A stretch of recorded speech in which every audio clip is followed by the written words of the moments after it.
या क्षणाची एक मोठी बातमी बघूयात। निलेश चव्हाण पिंपरी चिंचवड पोलिसांच्या ताब्यात आहे। आताची मोठी बातमी आपण बघतोय। नेपाळ बॉर्डरवरून पोलिसांनी निलेश चव्हाण याला ताब्यात घेतलेलं आहे।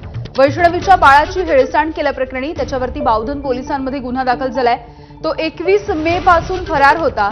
अखेर 10 दिवसांच्या नंतर त्याला ताब्यात घेण्यात यश आलेलं आहे।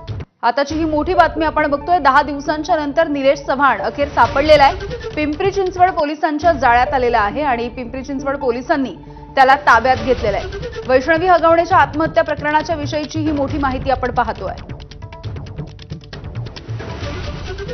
नाझिम मुल्ला आमचे प्रतिनिधी माहिती देतील एकूणच या घडामोडीविषयी। नाझिम, निलेश चव्हाण हा बंदूकधारी आहे आणि त्याकडे वैष्णवीचं बाळ जे आहे ते ठेवण्यात आलेलं होतं। हगवणे कुटुंबीय हे बाळ त्याच्याकडे दिलेलं होतं।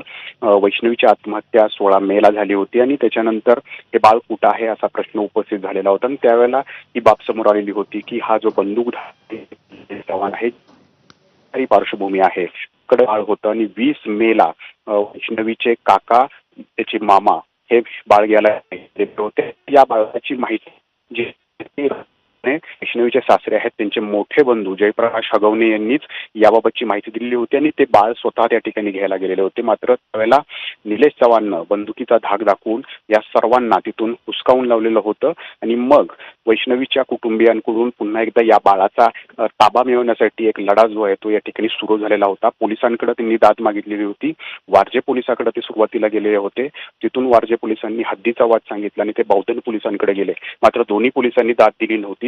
नंतर माध्यमांनी हा विषय उचलला आणि त्याच्या दुसऱ्या दिवशी म्हणजे 22 मेला हे बाळ वैष्णवीच्या कुटुंबियांकडे सुपूर्त झालं। परंतु निलेश जो आहे तो 21 मे पासून फरार होता। त्यानं वेगवेगळ्या राज्यांमध्ये जो लपून बसलेला होता, कारण त्याला परदेशात जाऊ नये त्यासाठीची त्याची दारं जी आहेत ती या ठिकाणी बंद करण्यात आलेली होती। आणि आज सकाळी जे आहे ते नेपाळच्या बॉर्डरवरून म्हणजे तो नेपाळ बॉर्डर क्रॉस करून एका लॉजमध्ये राहत होता आणि तिथंच पिंपरी चिंचवड पोलिसांनी जाऊन त्याला आता ताब्यात घेतलेला आहे। आज रात्री तो पिंपरी चिंचवड पोलिसांकडे म्हणजे बावधन पोलीस स्टेशनला पोहोचेल आणि अटकेची कारवाई त्यानंतर पूर्ण होणार आहे। नाझिम, धन्यवाद या सगळ्या माहितीसाठी।